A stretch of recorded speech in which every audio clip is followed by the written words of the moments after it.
జయసూర్యప్రకాష్ రెడ్డి గారు పార్టీలకు అతీతంగా కులమతాలకు అతీతంగా ప్రజలకు సంక్షేమ పథకాలు అందించడంలో ఆయనే తీరు. ఈరోజు సాగునీరు త్రాగునీరు ఎక్కడ ఏ ఊరిలో నీటి సమస్య ఉంటే అక్కడ బోర్లు వేసి నీళ్లు ఎక్కడ బోర్ వేస్తే అక్కడ నీటి శాతం పెరిగి ఆ ఊరిలో త్రాగునీరు రైతులని సాగునీరు రైతులు చేనులకు వందలాది ఎకరాలకు భూమి నీరు గత 10 ఏళ్ల నుంచి కూడా నీటి వసతి లేని పొలాలకు అంతర్నీవా పథకము మిగతా డ్యాముల ద్వారా త్రాగునీటిని సాగునీటిని అందిస్తూ ప్రజలకు ఎప్పటికప్పుడు సీఎం రిలీఫ్ ఫండ్ అయితేనేమి ఆపద్ బంధు ఇటువంటి పథకాలను జిల్లాకే ఆదర్శంగా డోన్ కోట్ల జయసూర్యప్రకాష్ రెడ్డి గారు సేవలు అందిస్తున్నందుకు ఆయన సేవల్ని గుర్తించిన జాతీయ బీసీ సంక్షేమ సంఘం రాష్ట్ర కార్యదర్శి ఏ నాగరాజు గౌడ్ ప్రత్యేక అభినందనలు తెలియజేస్తారు. ఆయనకు తోడుగా మాజీ ఎమ్మెల్యే కోట్ల సుజాతమ్మ గారు కూడా ఎప్పటికప్పుడు ఆయన అప్రమత్తమయ్యి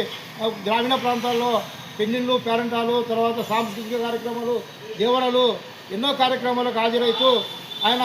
సూర్యప్రకాష్ రెడ్డి గారు 75 ఏళ్ళు పైబడినా కూడా ఈరోజు కూడా ప్రతిరోజు నిత్యము ప్రజలతో మమేక్యమై ప్రజలకు సామాజిక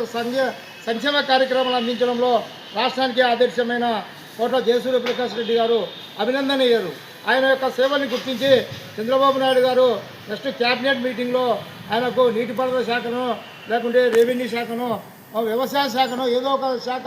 మంత్రితో పదవి ఇవ్వాలని చెప్పి ఆయన కేంద్రంలో రైల్వే శాఖ మంత్రిగా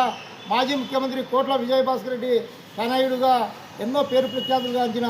ఆయన సేవల్ని చంద్రబాబు నాయుడు గారు గుర్తించాలా. అదేవిధంగా మహానాడు కార్యక్రమము జిల్లాకి ఆదర్శంగా డోన్ తాలూకాలో ప్రజలను అందరినీ అప్రమత్తమై లక్షలాది మంది ప్రజలు మహానాడు కార్యక్రమానికి హాజరు కావడం అనేది మంచి తరుణము కనుక వెంటనే ఆయన యొక్క సేవల్ని గుర్తించి చంద్రబాబు నాయుడు గారు రేపు జరగబోయే కొత్త క్యాబినెట్ కూర్పులో డోన్ నుంచే ఆయనకు ప్రాతినిధ్యం వహించాలని చెప్పి ఈ సందర్భంగా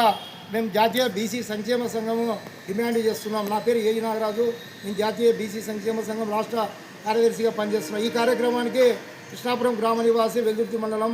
స్థలదాత స్కూల్ విద్యాదాత కాల్వ ఓంనారాయణ దళిత సంఘం నాయకులు మల్కాపురం నాగన్న గారు ఈ యొక్క కార్యక్రమానికి హాజరయ్యి ఆయనకు ఎమ్మెల్యే గారికి కూడా వారి యొక్క సంఘీభావం తెలియజేస్తూ దళిత బడుగు బీసీ వర్గాల కోసము ఎనలేని సేవలను అందిస్తున్న కోట్ల దంపతులను చంద్రబాబు నాయుడు గుర్తించాలని చెప్పి సందర్భంగా మేము జాతీయ బీసీ సంక్షేమ సంఘం డిమాండ్ చేస్తున్నాం.